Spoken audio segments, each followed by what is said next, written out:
Já. Márcia, como é o cenário da educação no Brasil hoje e o que precisa mudar? Olha, o cenário no Brasil hoje, quer dizer, nos últimos 8 anos, com o governo Lula, foram feitos diversos avanços, né? Ampliação das universidades públicas federais, dos centros tecnológicos de educação superior, o aprofundamento das políticas de bolsas de estudo para os jovens, especialmente jovens trabalhadores e trabalhadoras. Mas muito ainda há o que se fazer. É preciso resgatar no Brasil uma herança drástica, terrível, de 500 anos de colonização, de submetimento, de uma visão de uma educação que preconiza uma escola dualista, uma escola da elite, né? E essa escola da elite, apropriada para a elite, no Brasil foi a escola pública, né? A elite brasileira, de forma perversa, ela sucateou o ensino fundamental e médio e se apropriou do ensino superior público, né? E isso houve vamos dizer assim, uma balança assimétrica, porque os jovens das classes populares, os jovens pobres, eles foram automaticamente excluídos, né? Se você imagina assim que de 100 crianças que entram na primeira série, né, do ensino fundamental, só 12, 13 saem na 8ª série, é um quadro de extermínio. De extermínio o quê? Das possibilidades de construir. Porque a educação, ela, quando democrática, ela constrói mobilidade social, ascensão social, e ela se coloca na perspectiva do desenvolvimento humano e do desenvolvimento do país, né? O acesso, por exemplo, hoje nós vivemos as novas tecnologias. Essa garotada, essa juventude, né, e os próprios professores precisam ter condições de dominar essas novas tecnologias.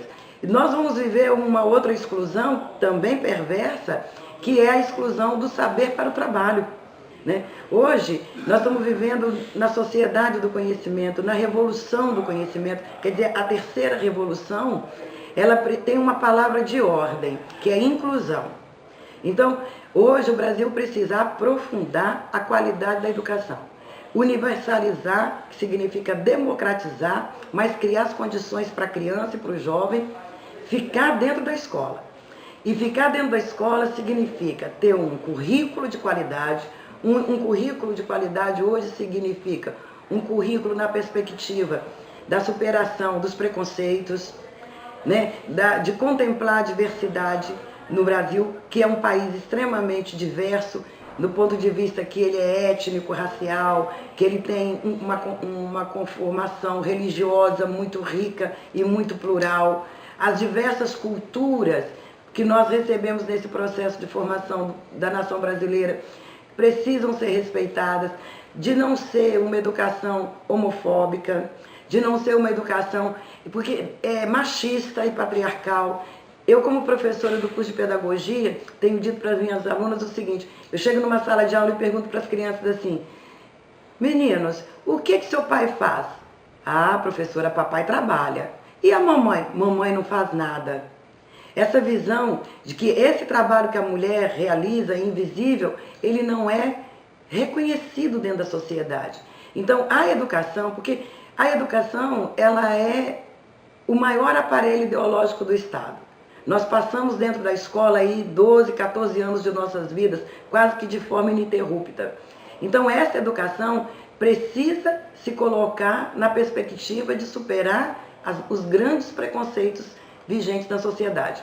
Agora, não é o aluno que faz isso sozinho, e nem o professor faz isso sozinho, ou a professora.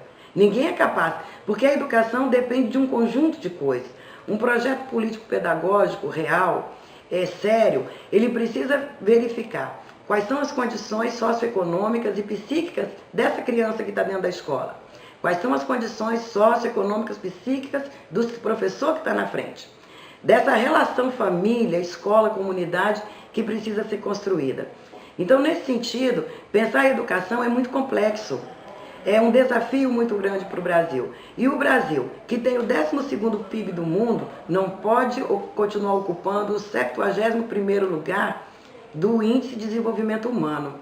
Isso é um abismo.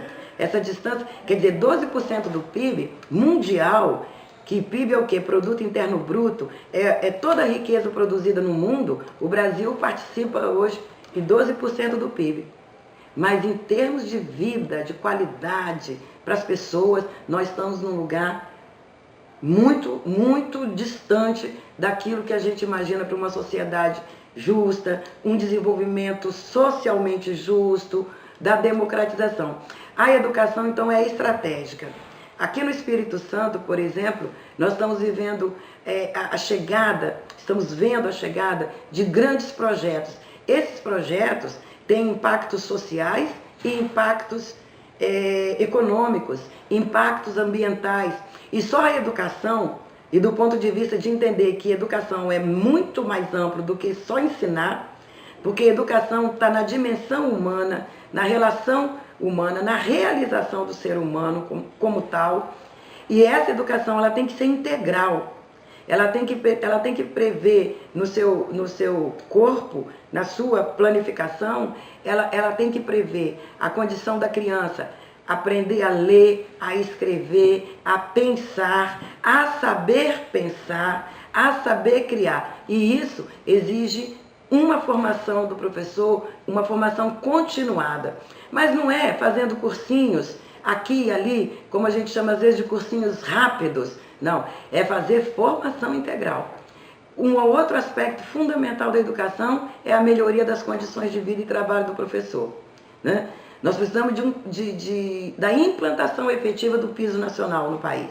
Um piso que permita ao professor viver a sua vida com dignidade, com qualidade, permita a ele comprar livros, permita a ele acessar cultura, ir ao cinema, ir ao teatro, ver um show, porque a aula não é só sala de aula, né? A aula não é só cuspe e giz, como a gente usa aí no nosso meio de forma popular. Não, a aula precisa de um sujeito, de uma sujeita que possa viajar, que possa acessar cultura, que possa ler, que possa simplesmente sair do campo da sobrevivência, aquele salário que dá para cumprir uma conta de luz, um aluguel, uma conta de telefone, o supermercado, mas que dê para esse profissional a condição dele também viver espiritualmente.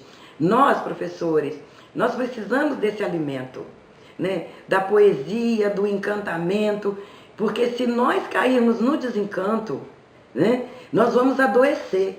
E essa é uma realidade já no Brasil, né? Uma das categorias que mais adoece no Brasil hoje é a categoria de professores e de professoras. Por quê? Porque nós não estamos vendo na nossa volta as condições para que essa relação afetiva, essa relação que se dá, e afetiva sem ser piegas, mas perseguindo com a afetividade a excelência acadêmica, nós não estamos conseguindo fazer para nós mesmos. Então, a educação é um desafio muito grande. Eu estou aqui colocando meu nome à disposição para os professores, como candidata a deputada federal. Nós estamos precisando ir para o Congresso Nacional e fazer valer. Aqui no Espírito Santo, há mais de 20 anos, nós não elegemos ninguém que tenha vínculo com a educação, né? Nós ouvimos nesse momento, vem um monte como diria Sócrates, os sofistas falarem que a educação é muito importante, né? Que o professor é muito importante, que a educação resolve, né, a vida. E é verdade, a educação é muito importante. Os nossos pais, desde criança, nós que somos de classes populares, de famílias pobres, os nossos pais têm uma clareza disso e dizem assim: meu filho, eu não vou te deixar nada. O que eu vou te deixar de herança é a educação. Então as famílias e os pais sabem a importância disso, né? O Estado brasileiro precisa construir isso. Mas se nós não tivermos os nossos representantes que tenham vivência, experiência, sentimento com relação à educação, é impossível. Então, por isso, eu estou aqui pedindo seu apoio, estou pedindo seu voto.